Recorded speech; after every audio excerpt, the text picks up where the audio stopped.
I think if you're a central bank at the moment, clearly one concern is that the very low interest rate environment we're seeing is inflating bubbles. But a bigger concern, it's clearly a bigger concern because of the way that they're behaving, is that after a very long period where monetary policy has just been extraordinary expansionary, so very low interest rates, all this QE, we still don't really see any significant inflationary pressure. We're still not seeing economic growth going to the rates where perhaps people used to believe that the developed world certainly could grow. And we're in a situation where I think the bigger risk is monetary policy's run out of steam in terms of its capacity to generate price pressure and greater growth in the economy.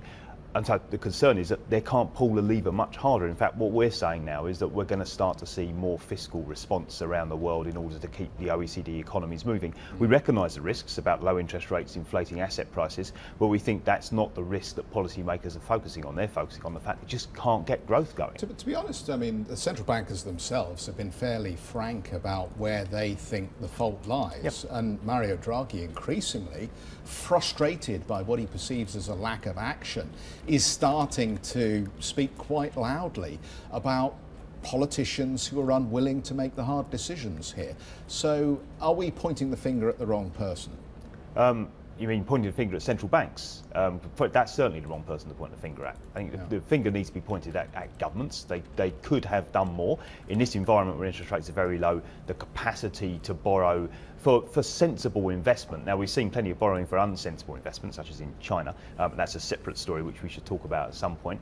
But it's really only in Canada that we're seeing the government talking about borrowing in order to make significant infrastructure investments and things like that. But we're going to need to see a lot more of that in other markets around the world, and we believe ultimately we will, because central banks have pretty much run out of road here. Why are governments proving so reluctant to spend money fiscally then? Because we've been talking about this for a number of months already, and there's been a very slow traction from many governments to seize upon that. Typically, governments do like to spend money because you get a response in an electorate, and let's face it, when you've got so many fractioning of the voter public in many different countries, you think this would be a very popular approach.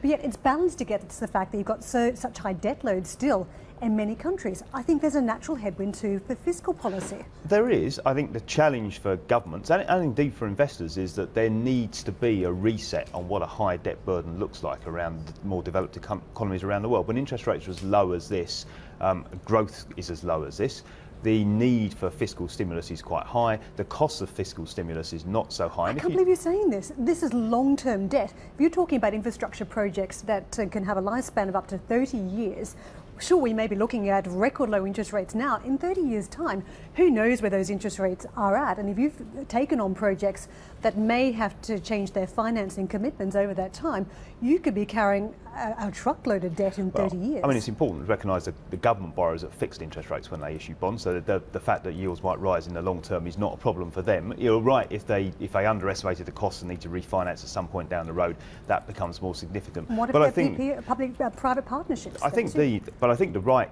country to look at is, but we spent a very long time saying you can't talk about Japan because that's an exception.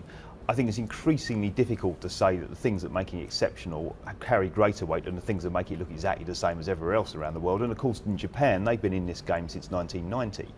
So the reality is we could be in this situation for a very, very long time. And I think governments at the moment, and you can completely understand why, are worried about this is all going to reverse in the next 2 or 3 years. If we make a mistake, the bond markets will attack us very vigorously. Gradually, I think you can see the signs that the narrative is changing, just saying if we don't do anything, we could still be stuck where we are today in 20 years' time. We're going to have to take some more action. Now, most governments at the moment, with the exception of the Canadians, are not forcibly saying they're going to go down that road. But I think the narrative that central banks are out of space room for manoeuvre is the beginning of a conversation which is going to lead to government spending more money.